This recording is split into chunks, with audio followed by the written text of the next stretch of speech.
มาเริ่มย่างหมูกันเลยค่ะย่างจากกระทะไร้น้ำมันนะคะและใช้ไฟอ่อนจากนั้นก็มาเจียวหอมแดงและกระเทียมค่ะและคนจนตัวกระเทียมเริ่มแห้งจากนั้นก็ใส่พริกแห้งลงไปค่ะเพื่อเพิ่มสีสันนะคะและดูน่ากินมากขึ้นค่ะต่อมาก็ใส่หมี่ขาวลงไปเลยค่ะแล้วก็ปรุงรสด้วยน้ำมะขามเปียกน้ำตาลซอสปรุงรสรสดีน้ำปลาและซีอิ๊วดำค่ะคนและคลุกเคล้าให้เข้ากันเมื่อสุกก็ตักพักทิ้งไว้ค่ะต่อมาก็มาลวกลูกชิ้นปลาค่ะและเตรียมน้ำพริกกันนะคะน้ำพริก3 รสตัวนี้แซ่บมากค่ะเพราะเตรียมไว้สำหรับหมู3 ชั้นย่างนะคะเมื่อสุกได้ที่แล้วก็นำมาหั่นเป็นชิ้นๆแบบนี้เลยค่ะหั่นไปก็แอบกลืนน้ำลายไปค่ะเพราะว่ารู้สึกหิวแล้วก็ไม่ไหวจริงๆค่ะขอชิมก่อนนะคะคำนึง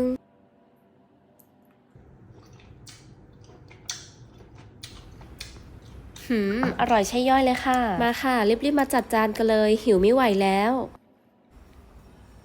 เสร็จแล้วพร้อมเสิร์ฟ